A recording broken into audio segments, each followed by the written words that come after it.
profe, buenas tardes. Buenas tardes, profe. Buenas tardes, profe. Una disculpa, no me había podido conectar. Tenía unas cosas pendientes aquí en el trabajo y luego no había tenido internet tampoco, entonces ni siquiera les había podido decir que no iba a estar a la clase, pero bueno, ya estoy de regreso, pero aún así todavía no se terminan las cosas pendientes, pero bueno, vamos a tener nuestra clase. Nos quedamos con el puente H. Se iba a calcular unas resistencias para el puente H que iba a ser con transistores de tipo Darlington, ¿verdad? ¿En eso nos quedamos?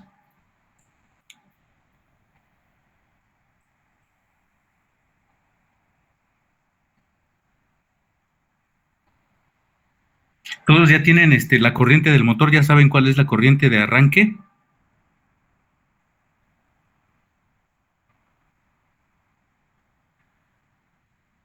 ¿Alguien faltó de calcular la corriente de arranque de su motor? Bueno, se supone que ya todos tienen la corriente, todos tienen un motor.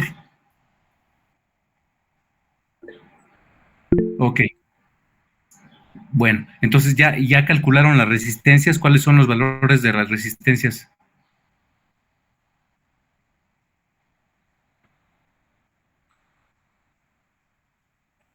Ajá.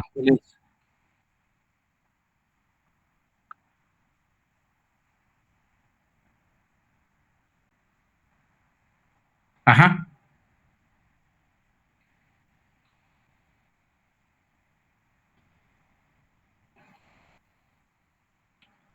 Las caídas de tensión se suman, es de 0.7. En el caso de un puente, en un arreglo en puente H, tomas en cuenta 4 transistores, porque pasa por 4 transistores. A ver, voy a intentar abrir el circuito que tenemos, aunque creo que no, arreglo Darlington, sí, aquí está.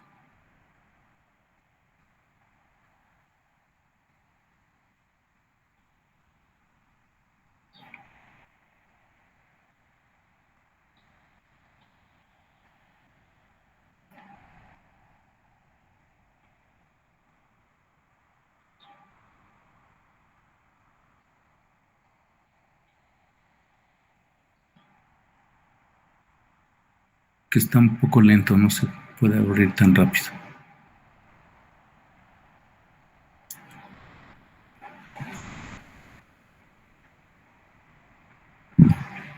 Bueno, este es el primer circuito que hay que simular. Este circuito es con arreglo Darlington, pero obviamente primero hay que calcular las 4 resistencias. Una vez que calculas una resistencia, las otras 3 son del mismo valor. Entonces, ¿qué se toma en cuenta? Recuerden que cuando activamos un botón, por ejemplo, el switch 1, se activa este Darlington y este otro. Entonces se activan 4 transistores. Entonces se toma en cuenta, para que se cierre la malla, tenemos en cuenta este transistor Q2, Q1, este Q6 y Q4, parece que es 5, es 5. Son 4 transistores al mismo tiempo, entonces 0.7 más 0.7 más 0.7 más 0.7. Esas caídas de tensión se toman en cuenta para calcular esta resistencia de la base. La corriente colector, pues es la corriente de arranque. La corriente que pasa en el colector, pues es la corriente de arranque que salió del motor. Aquí en esta resistencia 5 va el motor. Nada más que como en el multisim no hay motores, se le va a poner una resistencia para ver las corrientes. Entonces vamos a monitorear las corrientes aquí en las 4 bases del arreglo Darlington y la corriente en el colector. Nada más que aquí faltaría otra corriente, porque una corriente pasaría ahí y en el otro sentido la corriente pasaría aquí. Entonces, estas corrientes, 2 corrientes en el colector y estas corrientes en las bases, es la que hay que simular. ¿Cómo sé el valor de esta resistencia? Se calcula por ley de Ohm. Ya sabemos la corriente. Sabemos la corriente que va a pasar a través de los colectores. Esa es la corriente de arranque. El voltaje Nada más que al voltaje le tenemos que restar el del semiconductor. Como pasa a través de dos transistores, en este caso pasa a través, esta corriente de arranque pasa a través de dos transistores, pasa a través de Q1 y también pasa a través de Q5, de estas. Y en el otro sentido pasa a través de Q8 y a través de Q3. Entonces pasa a través de dos. No pasa, esa corriente no pasa a través de este transistor, ni este, ni este, ni este, porque estos transistores, no, no, porque a través de estos transistores únicamente pasa la corriente de la base de este transistor. Entonces, la corriente colector nada más pasa a través de este colector y este emisor, nada más a través de este.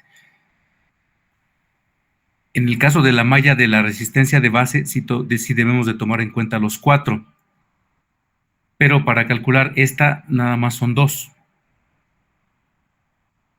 Eso nada más es para saber si va a funcionar con la corriente de arranque que se calculó. Recuerden que la corriente de arranque únicamente va a estar presente menos de un segundo. Y después la corriente que va a pasar a través de estos transistores va a ser la corriente nominal del motor.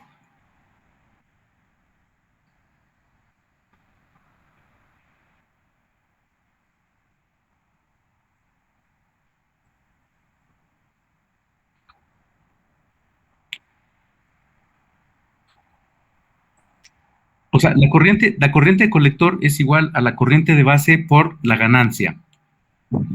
Entonces, si quieres la corriente de base, se despeja, ¿no? La corriente de base va a ser igual a la corriente colector sobre la ganancia.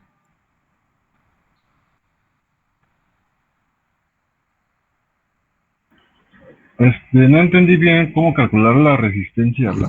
La que usted ahí tiene como R5. La resistencia que está como La que la sería del que la motor. del motor. La del motor. Son 2 mallas. Recuerda que utilizamos 2 mallas. Una malla tiene que ver con la base. En este caso, esta base involucra estos 4 transistores. Y en el caso de la malla de potencia, involucra a 2 transistores. Este transistor y este transistor y esta resistencia. Entonces, tenemos el voltaje, tenemos la corriente, que es la corriente de arranque, y también sabemos la caída de tensión del semiconductor, ¿no? Con esos valores se utiliza la ley de Kirchhoff para saber la caída de tensión aquí en La esta caída carga. de la caída de corriente del transistor. Tomamos en cuenta punto 7, Entonces sería 5 menos 2 por 0.7 sobre la corriente de... pero la fuente, bueno, aquí en este caso, ¿qué fuente vas a utilizar? ¿De 5 volts? Sí. Yo aquí tengo una de 12. Entonces le restas la caída de tensión de este semiconductor, la de este, y el resultado va a ser la caída de tensión de la carga. Ya sabes la corriente, entonces por ley de Ohm se calcula la resistencia que debe de ir aquí. Va a estar en lugar del motor.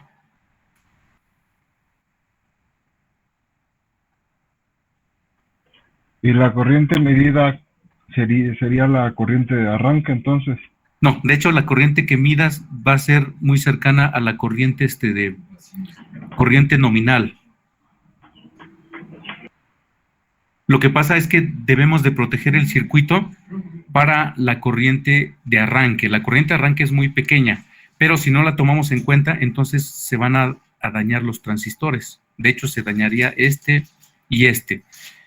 Aunque esté dañado únicamente un transistor, de todos modos, todo el puente H ya no sirve.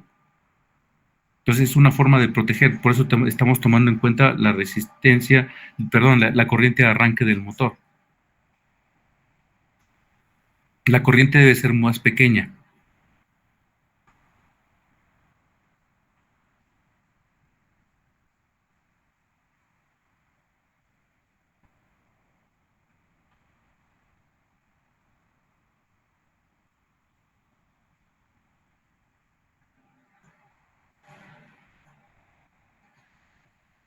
Cuando tengan estos valores en corriente, me dicen para revisarlos, van a ser 6 corrientes, 4 corrientes de base y 2 corrientes de colector. Estas 2 corrientes en los 2 sentidos deben de ser las mismas. Ahora, debemos asegurar que nunca vamos a activar los 2 interruptores al mismo tiempo, únicamente uno a la vez. No podemos activar los 2 porque va a haber un cortocircuito, porque se conecta el positivo y el negativo a través de los transistores aquí. Entonces, esa parte de protección la debemos de hacer en la parte de control. Terminando esa simulación, vamos a ver cómo vamos a poner la protección de este lado para que nunca se puedan accionar los dos al mismo tiempo, únicamente un switch a la vez.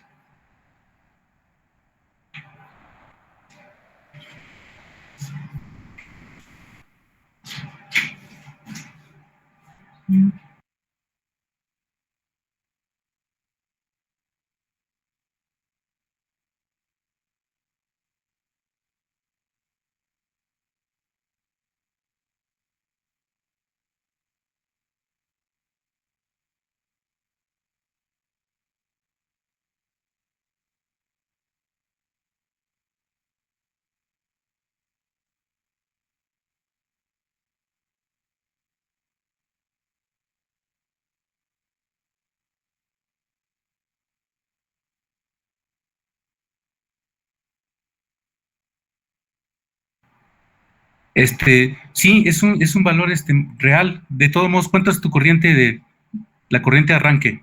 Es pequeña, ¿no? Sí, sí, es normal ese valor. Ajá,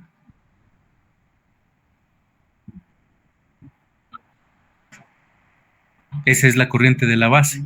Ajá.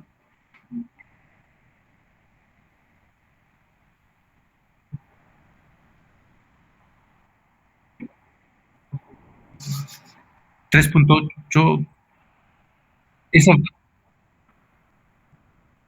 ajá, 5 volts, ok. Uh-huh. Sí, son valores más o menos, sí, sí, 34 kilos, sí, no, de hecho, salen resistencias hasta de 100 kilo ohms. Depende de la corriente colector, pero sí, lo que pasa que también aquí está se está multiplicando la corriente por el arreglo Darlington. Entonces, por eso sale una corriente muy pequeña en la base. Más pequeña de lo normal, de hecho. Pero está bien.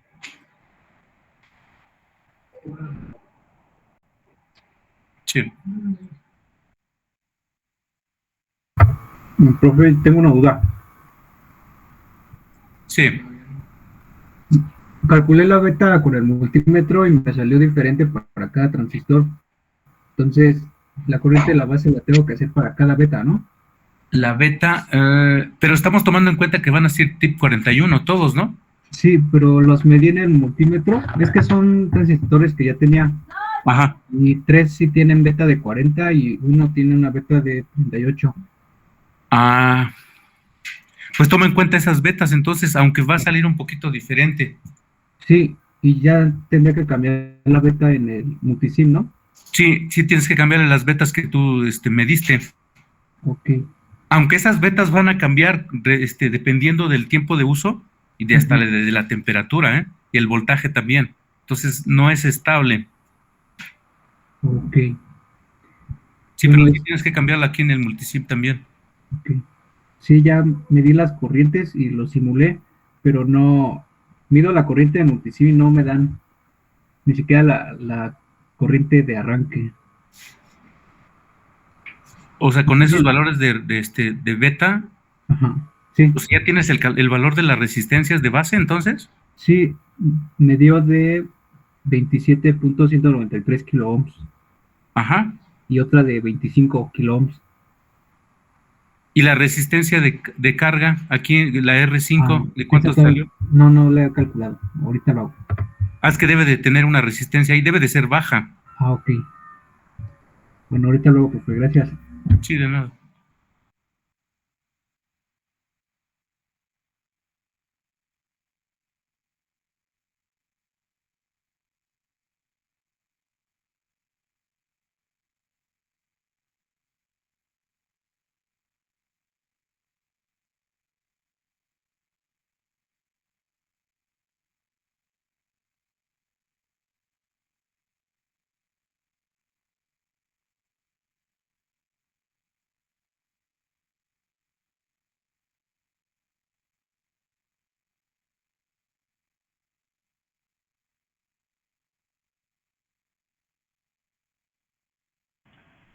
Profesor, a mí la resistencia me dio de 18, la del motor.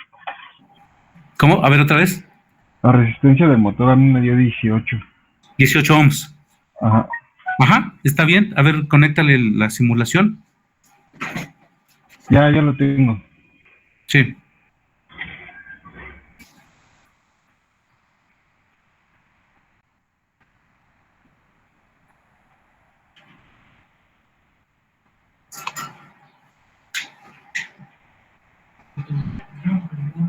¿Lo quieres compartir para ver cuántos están las corrientes? Sí, pues.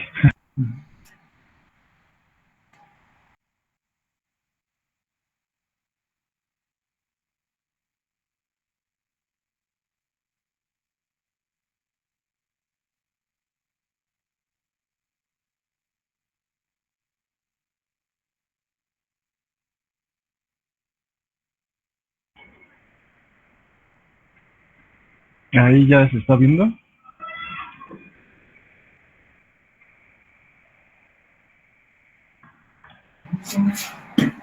A ver, ya veo tu pantalla. Sí, ya se ve. Sí. Ahí está, sí.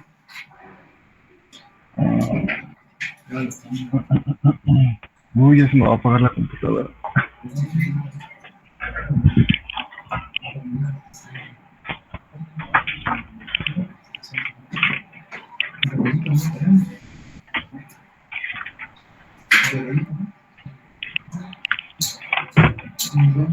¿Le tienes que dar un clic para que se vean los valores de la corriente?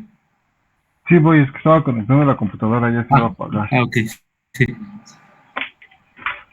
En el de arriba me da, en lo que es en el primer transistor, me da de 0.08 miliamperes. Y en el segundo me da de 0.38 miliamperes. Ajá. Y en lo que es la corriente De las bases, ¿no? Sí, esas son de las bases. Ajá. ¿Y en las corrientes de colector cuánto es? En el primero me da 121. Ajá. ¿Y si activas el otro botón? Me da lo mismo. Me da 0.38 miliamperes. Y del otro lado me da 0.8 miliamperes en lo que son las bases. Ajá. Y la corriente del colector es de 121 miliamperes. 121, sí. De hecho, debe de ser más o menos lo mismo. Sí, está bien. Aquí está un poquito más real porque ya le cambiaste los betas, ¿no? Este es el Proteus y sí viene con los PIP 41. Ah, ya tienen eso. Ajá. Ah, Se supone que ya es como si fuera un TIP 41. En la realidad, estos varía un poquito las ganancias. Entonces, las corrientes va a haber una pequeña variación, pero prácticamente van a ser igual. Entonces, lo importante es la corriente de base. Esa corriente de base que está pasando a través de los push button debe de ser muy pequeña, porque debemos de proteger al usuario, porque el usuario es el que va a tener contacto con ese botón. Entonces, este botón puede estar alejado del puente H, el puente H puede estar cerca del motor, pero el accionamiento de los botones, de los push button, puede estar a unos 10 metros, 20 metros, 100 metros, y entonces la corriente que pasa a través de esos push button es muy pequeña, es segura. La corriente mayor va a pasar a través del puente H, de los colectores, y se drenan el emisor. Entonces, de eso se trata el puente H. El puente H es para proteger el usuario de una potencia mayor. Entonces, vamos a dividir nuestro circuito. Nuestro circuito que va con la resistencia de carga es la parte de potencia, es el circuito de potencia, el que se conecta con la resistencia de carga. Y en la parte donde están los push button, esos push button y todas las bases de los transistores, ese va a ser nuestro circuito de control. Ahora debemos asegurar que ese circuito de control tenga la protección de que no deje pasar, no deje accionar más bien los dos botones al mismo tiempo. Esa sería una posición que sería prohibida. O sea, activar S1 y S2 sería una posición prohibida. Si los desactivo los dos al mismo tiempo es una posición normal. Si activo uno al mismo tiempo también es normal. Pero los dos activados al mismo tiempo sería un error catastrófico porque se dañarían todos los transistores. De hecho, los 8 se quemarían. Entonces yo debo de evitar esa conexión de los dos y obviamente la protección tiene que ser electrónica, porque yo no puedo confiar en que una persona, a lo mejor una persona está distraída y los presiona a los dos al mismo tiempo y ni se da cuenta, ¿no? Entonces, una vez presionados, se activan los 8 transistores y hacen un cortocircuito. Y el cortocircuito no necesita más de un segundo para quemar todo, ¿no? Entonces, yo no debo de confiar en el usuario, yo debo de hacer una protección electrónica. ¿Cómo hago una protección electrónica?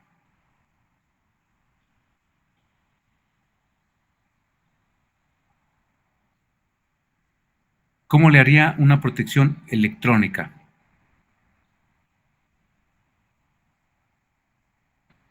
¿Alguien tiene alguna idea?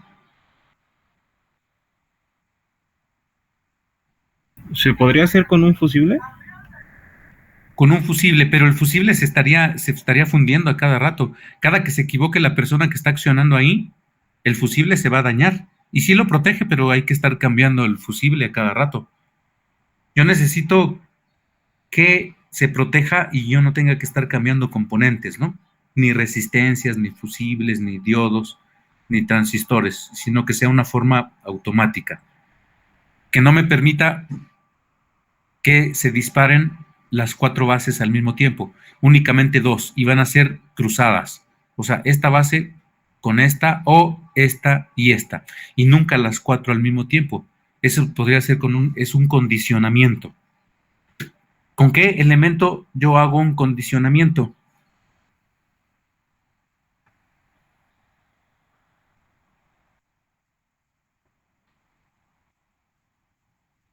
Con compuertas. De hecho, con compuertas lógicas, de hecho se hace un condicionamiento, ¿no? Así funcionan las compuertas lógicas, de hecho así sustituyen circuitos y nos sirve para protección. Por ejemplo, la AND. La AND es una operación multiplicación, pero al mismo tiempo también es como una conexión en serie. Es como una conexión en serie. A ver, aquí rápido están las compuertas. La AND, aquí está la tabla de verdad de la AND, este es el símbolo. Ya los vieron, ¿verdad? Sí. Ok. Este es un condicionamiento. ¿Qué me dice el condicionamiento? Hasta que no estén en 1, las 2 entradas, voy a tener un 1 a la salida. Este es un condicionamiento. Exactamente, este es un condicionamiento. Entonces, se parecería más a cómo funciona una compuerta NAND, lo que queremos. Cuando está activa una salida a la vez, sí tengo un 1. De hecho, cuando yo tengo 0, cuando no están activos las 2 entradas, también puedo tener un 1. Pero cuando yo tengo 1, 1, o sea, cuando tengo activados los 2 botones, voy a tener un 0 a la salida. Funcionaría como una NAND, ¿no? El condicionamiento de una NAND. Esto nos serviría para proteger nuestro circuito y que no me deje activar las 2 entradas al mismo tiempo y automáticamente se vaya a 0. Recuerden que estos transistores son tipo NPN. Quiere decir que la base se polariza con positivo. Entonces necesito un 1 para que se active las entradas. Un 1, un 1, un 1. Cuando yo tengo un 0, la entrada no se activa de los transistores. Entonces, sería parecido a una compuerta NAND. Pero una compuerta NAND debería de tener, las entradas deben de ser igual, los mismos push button. Pero recuerden que los push button son momentáneos. El push button es momentáneo, o sea, quiere decir que mientras yo lo active, el motor va a estar encendido. Y cuando yo lo deje de presionar, el motor se va a apagar. Pero eso no es lo que pasa en la vida real. En la vida real yo quiero que yo enciendo el motor y se quede encendido el tiempo que yo quiera hasta que yo le diga que se apague. No que se apague cuando yo suelte el botón, ¿no? Entonces, ¿qué caso tiene utilizar push button en lugar de interruptores normales que se quedan accionados, ¿no? ¿Cuál sería la diferencia?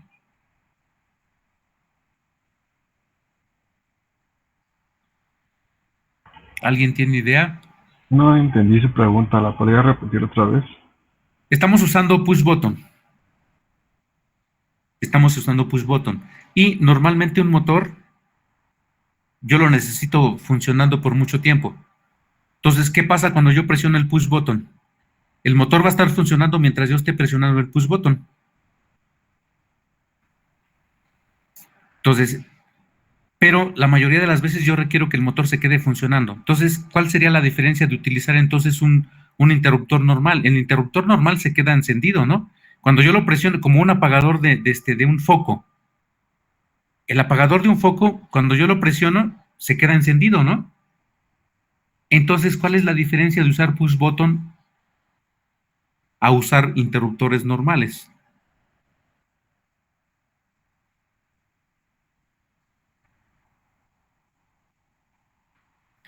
Que el usuario necesita estar manipulando.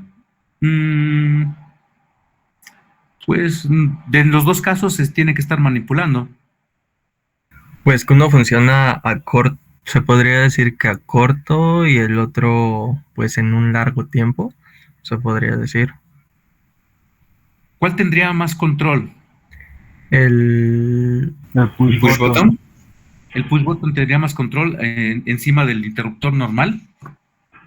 Sí, Un interruptor normal se llama interruptor de balancín o cola de rata. Eso sería un interruptor que se queda conectado o se queda desconectado por el tiempo que yo quiera. El push button es momentáneo, por eso es un push button. Está accionado siempre y cuando yo lo esté presionando. Cuando lo suelte ya no está accionado. Entonces, ¿cuál sería la ventaja o desventaja que tuvieran encima de cualquiera de los dos? pues la ventaja en un switch normal es que, como usted dice, pues nada más sería apretarlo una vez para que el motor esté funcionando. Se quede Y en funcionando.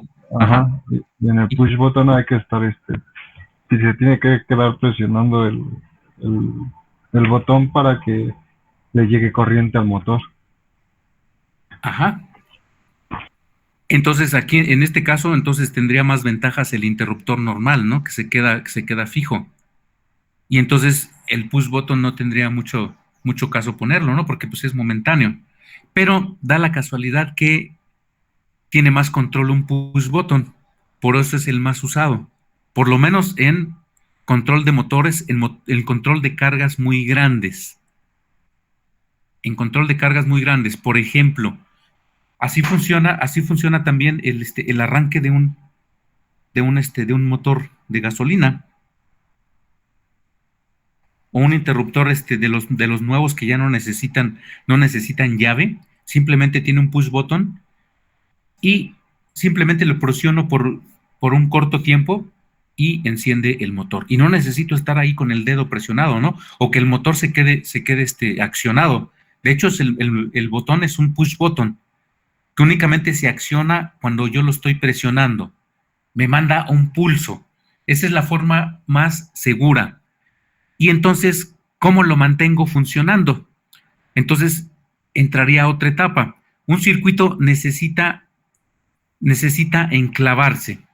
En otras palabras, el circuito necesita mantenerse conectado o mantenerse desconectado.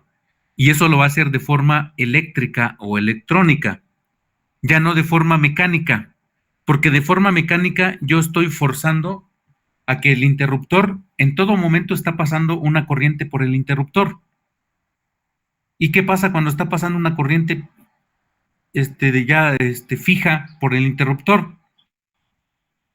Hay una fuga de corriente, está consumiendo una potencia que se está desperdiciando. En el caso de un push button, lo presiono y lo suelto de forma momentánea. Entonces, cuando yo lo suelto, el push button ya no está consumiendo ninguna potencia. se desconectó. Únicamente me sirvió para darme un pulso.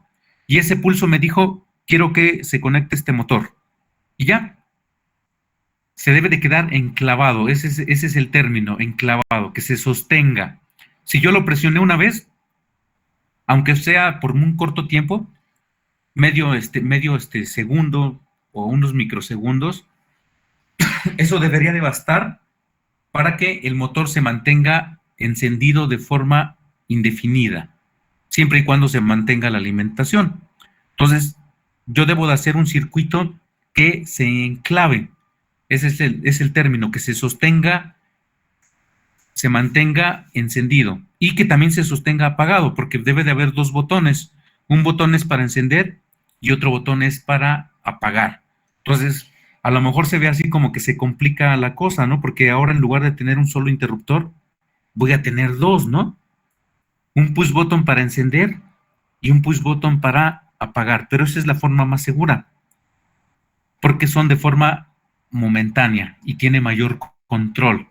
Entonces, en el momento que ocurre una falla, por ejemplo, una diferencia potencial que varía, en lugar de ser 12 volts, de repente bajó a 9, entonces el circuito se desconecta de forma automática. Y eso no pasa cuando es un simple interruptor de balancín. El interruptor de balancín no le importa si el voltaje subió o bajó, se mantiene encendido, y no le importa si el motor ya se quemó, el interruptor sigue encendido hasta que el usuario decida apagarlo. En el caso de un push button, no pasa, porque como se sostiene de forma electrónica o eléctrica, cuando ocurre una variación en el voltaje, automáticamente el circuito se apaga y la carga se desconecta. Lo mismo pasa cuando sube el voltaje o cuando baja el voltaje, o cuando la corriente también excede o le falta corriente también. El interruptor, o el motor más bien, el motor se apaga. Esa es una forma de proteger la carga. Normalmente, cuando yo necesito que la carga esté protegida, yo utilizo en la activación push buttons, porque voy a estar seguro de que cuando hay una variación en la fuente de alimentación, mi carga se va a desconectar de forma automática, y cosa que no va a pasar cuando el interruptor es normal. Un interruptor, hasta que yo no lo desconecte, se va a apagar, ¿no? Y mientras tanto puede dañar la carga, puede dañar los transistores, puede dañar todo, porque no hay control, porque el control es de tipo mecánico. Entonces, los primeros circuitos que se enclavaban, porque ya los controles de motores existen desde hace mucho tiempo, en los 40s, en los 50, 60 ya, y la electrónica todavía no existía, pero ya había controles de tipo eléctrico que hacían exactamente lo mismo que les estoy comentando. Las entradas eran interruptores tipo push button y lo hacían de forma eléctrica. Más específicamente, el control se llamaba de tipo electromagnético. Era un circuito de tipo electromagnético. ¿Y cómo funcionaba un circuito electromagnético? Funcionaba a través de un relevador. ¿Recuerdan cómo funciona un relevador? Manda un pulso para que pase, ¿no? Para que pase el voltaje. Ajá. De hecho, funciona así. Sí, de hecho tiene una bobina. De hecho, el relevador va a ser un encapsulado que únicamente voy a ver terminales. Y van a ser dos terminales de la bobina. Aquí están las conexiones de la bobina, dos terminales y dos terminales de un interruptor, de unos contactos de un interruptor. Entonces, estos están aislados. La bobina con el interruptor o con los contactos no tiene contacto físico. Están aislados completamente. Este es un aislante, esta parte azul es un aislante, y únicamente tienen contacto, pero mecánico. Aquí, esta bobina, cuando yo la conecto a una corriente, la corriente, aquí la ventaja de un relevador, que puede ser corriente alterna o corriente directa y corriente continua también. Puedo alimentarlo con corriente alterna, directa y continua. Entonces, únicamente quiero la bobina para que genere un campo magnético, y ese campo magnético imanta este núcleo. El núcleo hace que tenga un polo norte y un polo sur, y esta parte es metálica. Esta parte metálica lo va a atraer cuando este se imanta, atrae esta parte y este le sirve de palanca para que cierre estos dos contactos. Lo cierra cuando yo conecto la bobina, y cuando dejo de desconecto la bobina, entonces los vuelve a abrir estos contactos. Entonces tengo dos circuitos que son independientes. Esta bobina puede estar conectada a 5 volts y los contactos los puedo conectar a 127 volts. Puedo conectar la bobina a corriente directa y los contactos los puedo conectar a corriente alterna, o al revés, la bobina la puedo conectar a corriente alterna con 5 volts y los contactos los puedo conectar a corriente directa con un voltaje mucho mayor. Aquí la ventaja que tengo es que tiene un aislamiento galvánico. Ese aislamiento galvánico hace que no pueda pasar, el problema que tenga yo en la bobina no pasa del otro lado, y el problema que yo tenga en los contactos no pasa a través de la bobina. Normalmente la bobina la controla el usuario.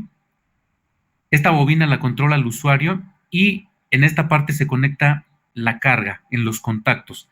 De hecho, el transistor puede sustituir completamente un relevador, pero antes se hacía para que el accionamiento de una carga grande estuviera protegido. Lo hace de forma muy rápida, de hecho más rápida que si yo lo accionara con la mano, porque lo hace a través de un mecanismo. Este mecanismo multiplica la velocidad. Aún así, este entrehierro lo jala muy rápido, y aún así lo amplifica con este pivote que tiene, hace el efecto palanca, y cierra estos contactos de una forma más rápida que si yo lo presionara un push button con la mano. Esto lo hace como 20 veces más rápido, y eso hace que en los contactos, en esta separación de los contactos, no se forme un arco eléctrico.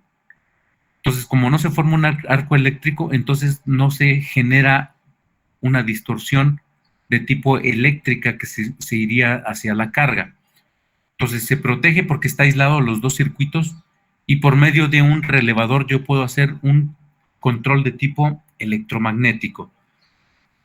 ¿Por qué electromagnético? Porque involucra un relevador que funciona a través del efecto magnético que genera la bobina. Entonces aquí, sería un sistema básico electromagnético. Sería como la inyección para una bobina de un carro. Entonces, es una batería, la fuente de alimentación, que alimenta una carga.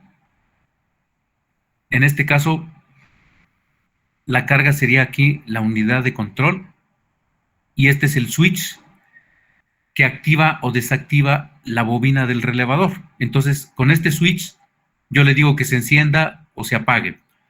Y cuando se enciende, atrae estos contactos se cierran y pasa el positivo hacia la unidad de control. Y entonces se enciende la marcha, el motor que mueve unos engranes y hace que el motor de gasolina funcione. Entonces tiene dos circuitos, un circuito que va con la unidad de control y el otro circuito que activa la bobina.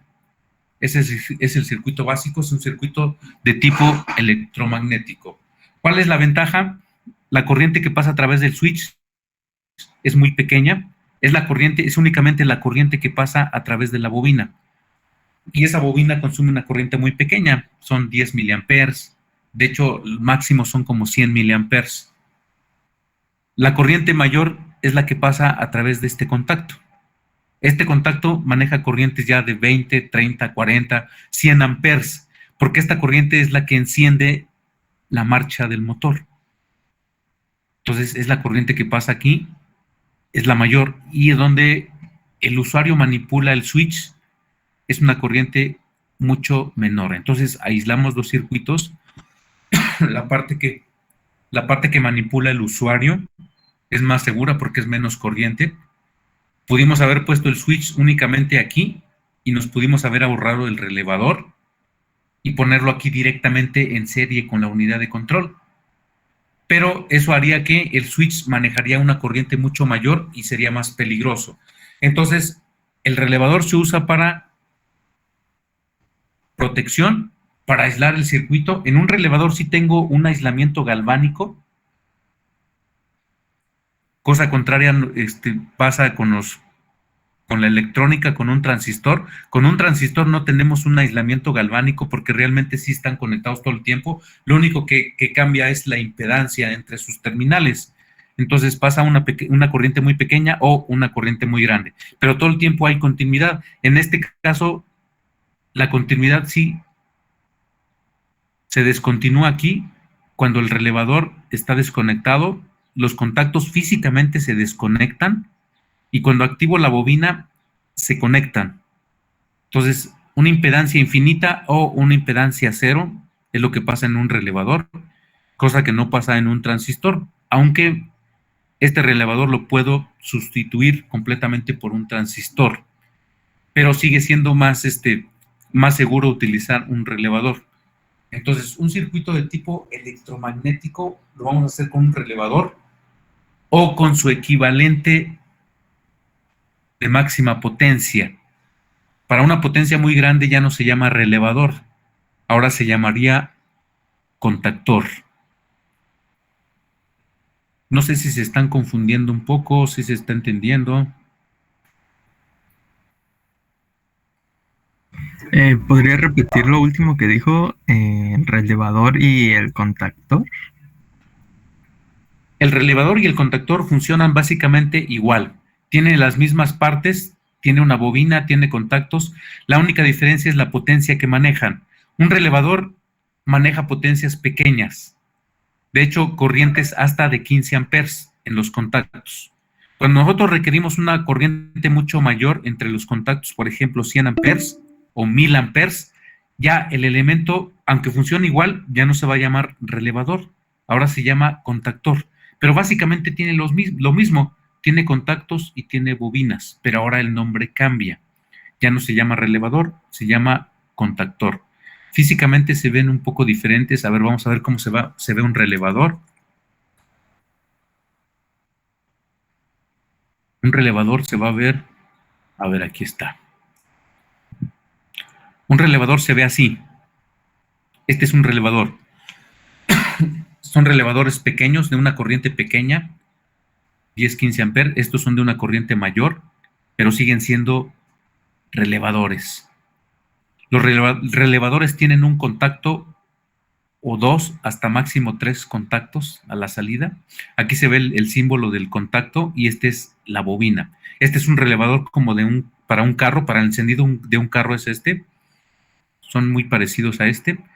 Ahora, ¿cómo se ve un contactor? Pero básicamente funciona igual.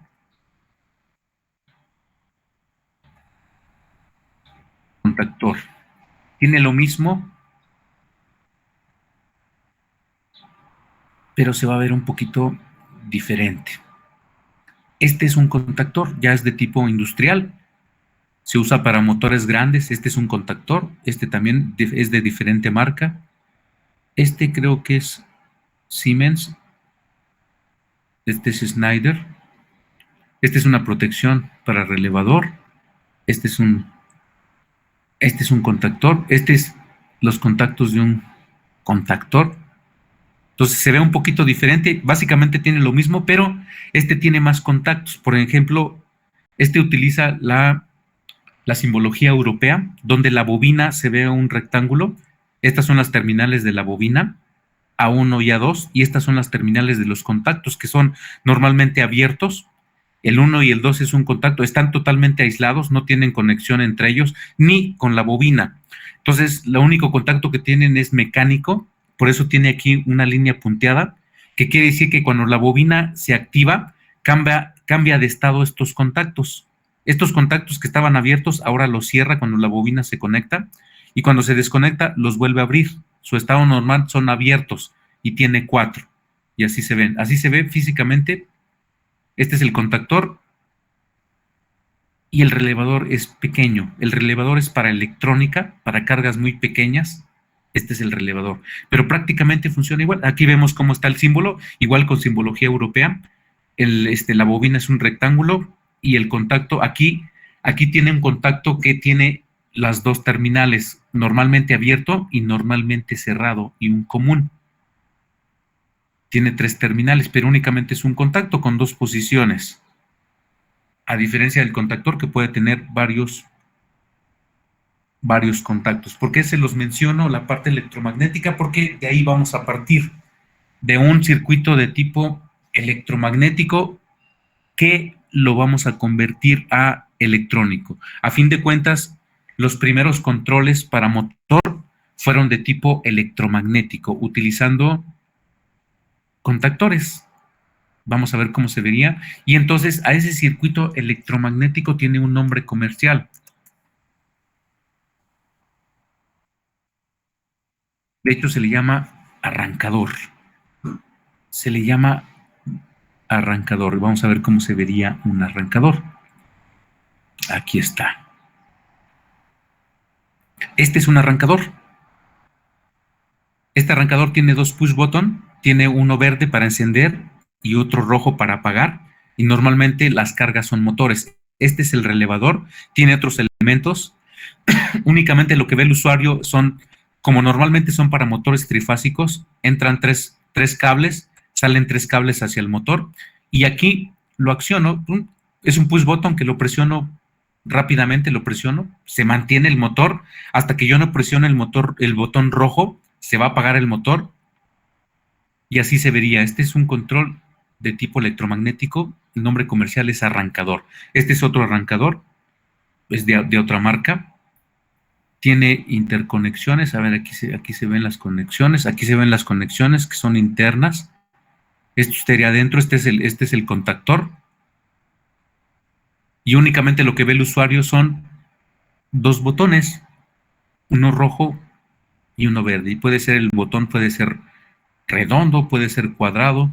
Estos son muy usados en la industria, pero nosotros podemos intercambiar toda esta parte que es electromagnética. Ya vimos cómo funciona a través de bobinas. Lo podemos cambiar por una parte electrónica. ¿Cómo está conectado? Vamos a verlo. El circuito, aquí está. Este es un circuito de tipo electromagnético. Así funciona, nada más que aquí está con la simbología europea y nosotros estamos más familiarizados con la simbología gringa. Pero la más usada es la tipo europea. Este es un motor, este es un elemento térmico, estos contactos del contactor, recuerden que es el contactor tiene contactos, estos son. Esta es la bobina que se llama KM, estos son los push button. Tiene 2 push button, uno, en este caso utilizamos un push button que es normalmente cerrado y un push button que es normalmente abierto. ¿Qué pasa cuando yo presiono el normalmente cerrado? Cuando lo presiono momentáneamente se desconecta y cuando lo suelto se vuelve a conectar. En el caso del que es normalmente abierto, pues lo presiono y se cierra y cuando lo suelto se vuelve a abrir. Y este contacto que se llama KM, este es muy importante porque este es el contacto de enclave.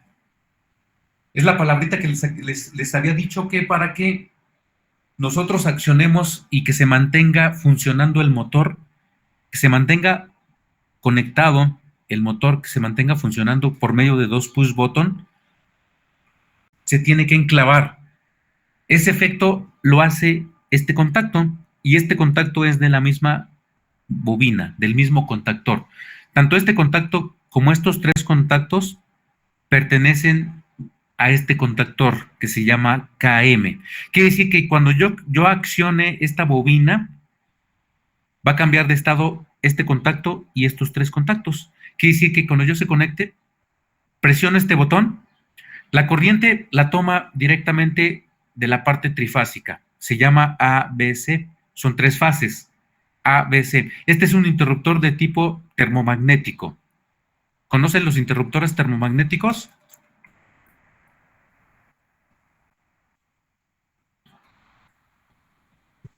¿Puede repetirlo, profe? No le escuché bien. ¿Conocen los interruptores termomagnéticos?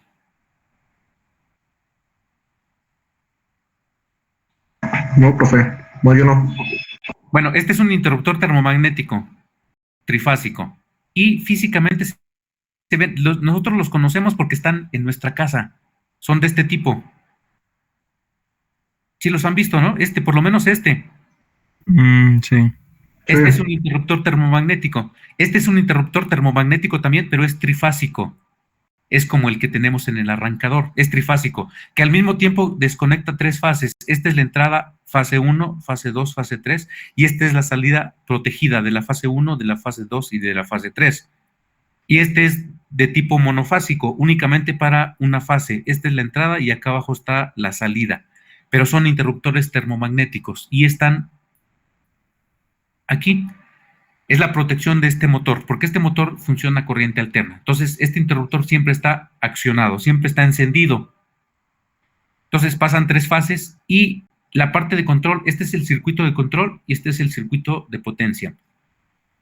El, el circuito de potencia controla directamente la carga. En este caso, nuestra carga es un motor que es un círculo que dice M. Este es un elemento térmico. ¿Cómo es un elemento térmico? Son dos placas bimetálicas que están sensando la temperatura del motor. Entonces, físicamente lo que están haciendo están conectadas directamente a la carcasa del motor, como en este motor están conectadas aquí por medio de un tornillo, y están detectando la temperatura del motor. Cuando el motor excede su temperatura calibrada, normalmente es una temperatura alta, como de unos 70 grados. Cuando excede esos 70 grados, este elemento bimetálico se abre.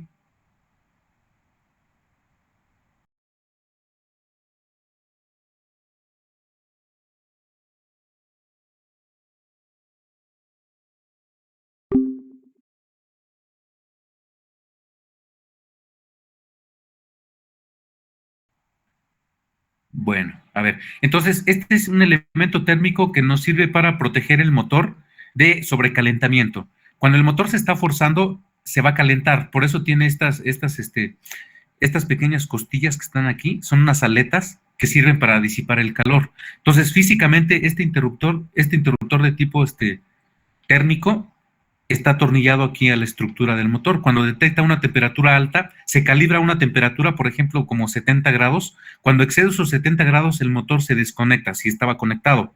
Entonces, eso protege. Entonces, es necesario nada más proteger dos fases. A veces, para más seguridad, se protegen las tres.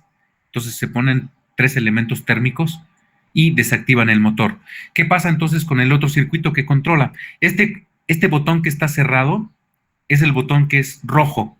El botón normalmente cerrado es botón rojo, el botón verde es el que está abierto.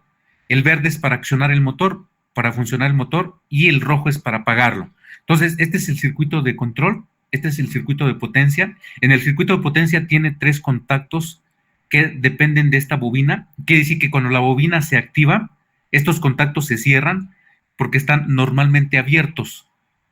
Normalmente abierto quiere decir que cuando la bobina está desconectada, estos contactos están abiertos. Este también es normalmente abierto.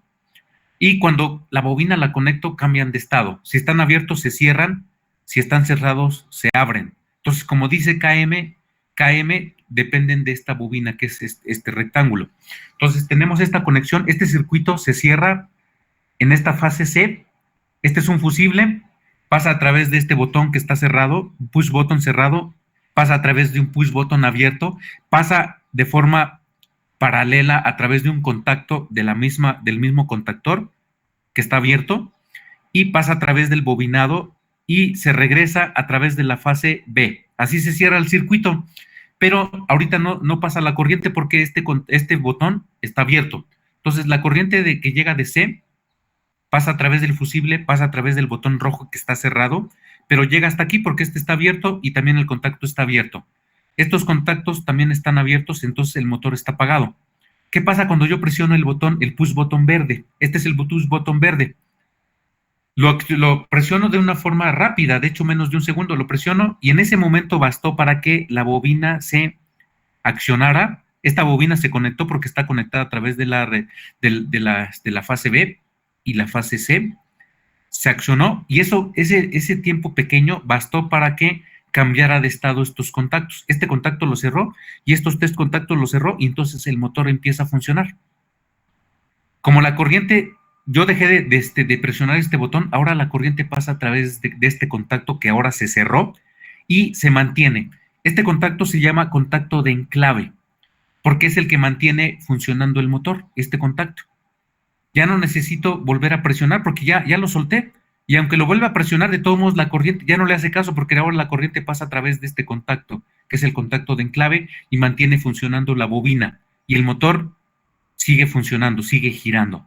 Hasta que yo no presiono el botón rojo. Este push button rojo lo presiono de forma momentánea y entonces deja de pasar la corriente a través de la bobina y lo regresa otra vez a su estado normal, estos contactos. Los abre. Entonces, como los abrió, el motor se para y este contacto se abrió y entonces la corriente ya no pasa más hasta que vuelva a presionar otra vez el botón verde. Hasta ese momento. Es como funciona el control electromagnético y así debe de funcionar nuestro control de tipo electrónico. Entonces vamos a convertir este control electromagnético a un control de tipo electrónico. No sé si se entendió la explicación.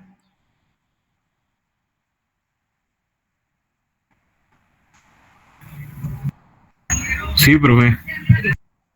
Ok, este es un control nada más de encendido y apagado, un motor, pero el que nosotros necesitamos, recuerden que debe de girar en sentido inverso. En este caso nada más se enciende y apaga. Entonces nuestro primer ejercicio, aparte de, esto va a ser nuestra práctica también. Nuestra práctica va a estar un poquito más larga, incluye la simulación del puente H con Darlington y va a incluir el circuito que vamos a convertir de electromagnético a digital. Vamos a usar compuertas lógicas y vamos a hacer la misma función que hace un contactor.